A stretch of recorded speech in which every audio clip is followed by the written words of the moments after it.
दोस्तों, बॉलीवुड दिन भर के नए एपिसोड में आपका स्वागत है। काफ़ी दिनों से मैंने बॉलीवुड दिन भर का एपिसोड नया रिलीज़ नहीं किया, उसके लिए बहुत बहुत सॉरी।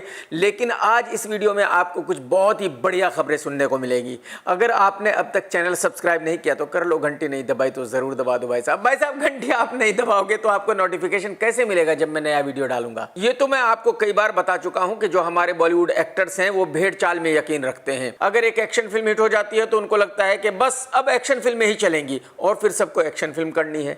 अगर एक कॉमेडी फिल्म हिट हो जाती है तो फिर उनको लगता है कि बस अब कॉमेडी फिल्में चलेंगी, फिर उन सबको कॉमेडी फिल्म करनी है। अगर बाय चांस एक हॉरर फिल्म हिट हो जाती है तो फिर उनको लगता है कि बस अब तो हॉरर फिल्में ही चलेंगी, फिर उन सबको हॉरर फिल्में करनी है। और अब हमारे एक्टरों को एक नई बीमारी लगी है, उनको लगता है कि बस अब तो सिर्फ साउथ की फिल्में ही चलेंगी, हिंदी फिल्में नहीं चलेंगी। यही वजह है कि जितने भी बॉलीवुड के एक्टर्स हैं या तो उनको साउथ के डायरेक्टर्स के साथ फिल्म करनी है, या तो उनको साउथ की फिल्म में काम करना है, और या तो कम से कम हिंदी फिल्म में साउथ फिल्मों की स्टोरी को यूज करना है। और इस बात से यह साबित हो जाता है कि जो हमारे बॉलीवुड के एक्टर हैं उनमें दिमाग नाम की कोई चीज नहीं है। दिमाग होगा भी कैसे, बेचारे सभी तो 10वीं फेल हैं। भाई इंसान को नॉलेज कहां से आती है? एजुकेशन से। एजुकेशन इनकी है नहीं तो जाहिर सी बात है नॉलेज कहां से होगी, दिमाग कहां से होगा?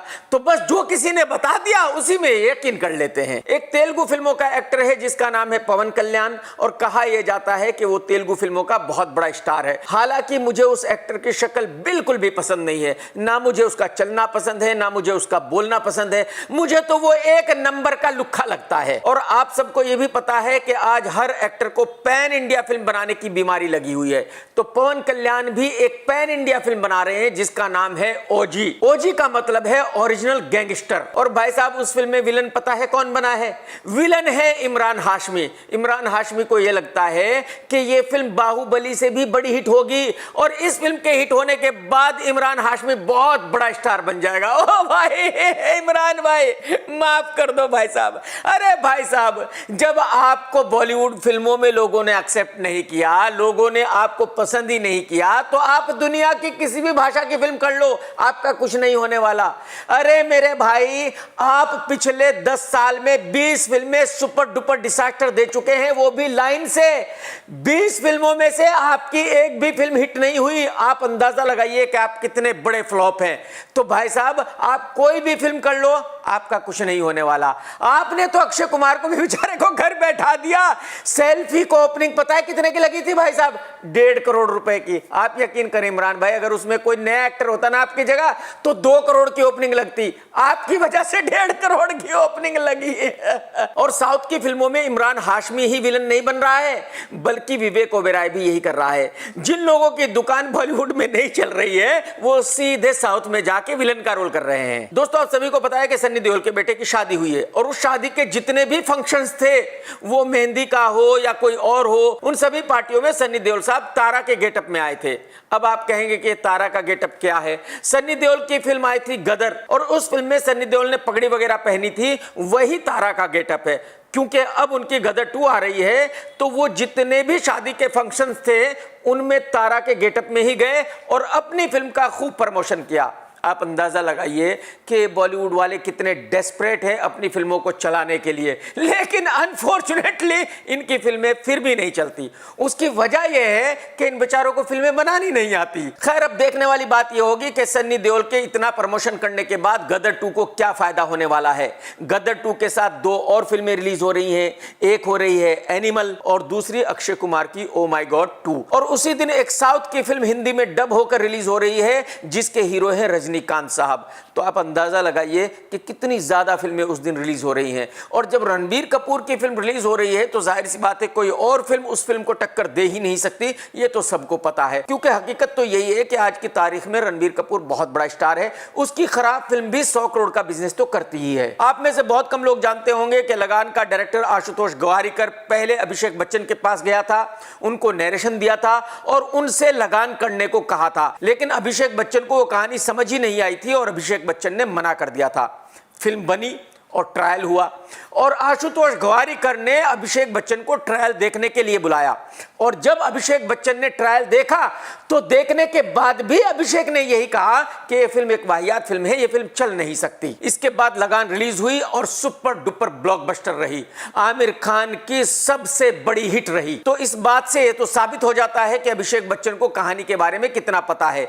लेकिन अभिषेक बच्चन ने यह बात कभी कबूल नहीं की थी कि हाँ, उसने लगान को रिजेक्ट कर दिया था क्योंकि लगान की कहानी उसको समझ नहीं आई थी। लेकिन मैं यकीन के साथ कह सकता हूं कि अभिषेक बच्चन आज भी झूठ बोल रहा है। उसकी वजह यह है कि अभिषेक बच्चन ने उस फिल्म को कहानी की वजह से रिजेक्ट नहीं किया होगा, बल्कि आशुतोष गवारीकर की वजह से रिजेक्ट किया होगा, क्योंकि आशु उस वक्त इतना बड़ा डायरेक्टर नहीं था। और अभिषेक बच्चन को लगता है कि जो बड़े डायरेक्टर हैं सिर्फ वही हिट फिल्में बना सकते हैं, सिर्फ आदि चोपड़ा, करण जौहर, फरहान अख्तर, बस सिर्फ यही लोग हैं बॉलीवुड में जो हिट फिल्में बना सकते हैं। और अनफॉर्चुनेटली ये बड़े लोग अभिषेक बच्चन के साथ फिल्म बनाना नहीं चाहते।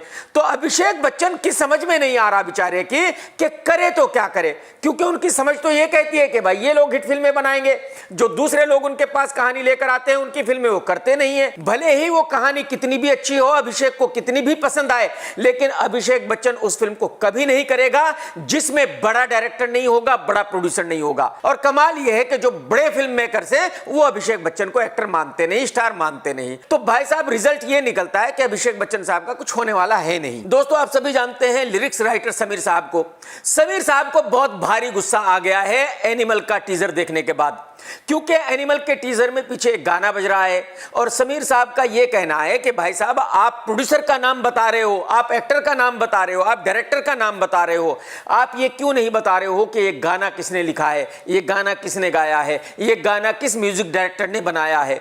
आप सिर्फ अपने आप को प्रेफरेंस दे रहे हो, सिर्फ अपनी पब्लिसिटी कर रहे हो। आप गाने लिखने वाले, म्यूजिक बनाने वाले और सिंगर्स का रेस्पेक्ट क्यों नहीं करते हो? और मेरे ख्याल में समीर साहब अपनी जगह बिल्कुल सही है, सभी को बराबर का रेस्पेक्ट मिलना ही चाहिए। दोस्तों, वैसे तो आप बॉलीवुड वालों से सुनते ही रहते हो कि बॉलीवुड एक फैमिली है, लेकिन हकीकत यह है कि बॉलीवुड एक फैमिली नहीं है, बल्कि हर बॉलीवुड वाला यही चाहता है कि सबकी फिल्में फ्लॉप हो जाए, खाली उसकी फिल्म चले।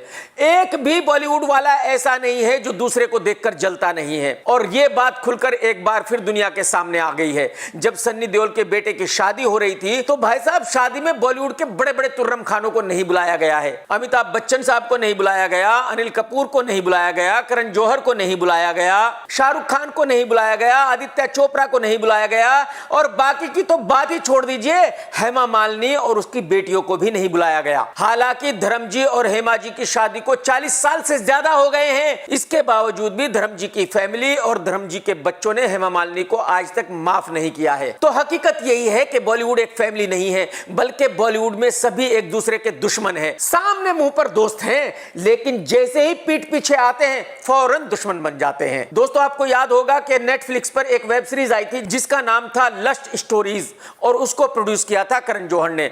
और अगर आपको याद हो तो उसी वेब सीरीज के एक एपिसोड में कियारा एडवाणी भी थी जिसने वाइब्रेटर यूज किया था, और उस वक्त बड़ा हंगामा हुआ था। इस बात को कई साल हो गए और अब यह वेब सीरीज दोबारा आ रही है नेटफ्लिक्स पर लस्ट स्टोरीज 2 के नाम से। और आप जानते हैं इस बार किस किसने इसमें जलवे बिखेरे हैं? तमन्ना भाटिया और काजोल ने। मैं हैरान हूं, परेशान हूं ये बात सोचकर कि लस्ट स्टोरीज में ये दोनों लड़कियां काम कर रही है।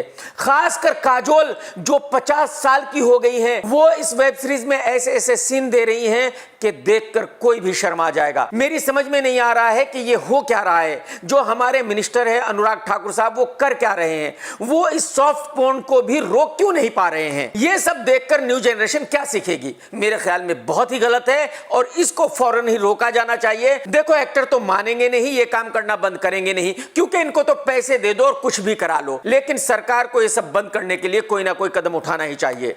टेक केयर दोस्तों, जय हिंद, वंदे मातरम, सत्यमेव जयते।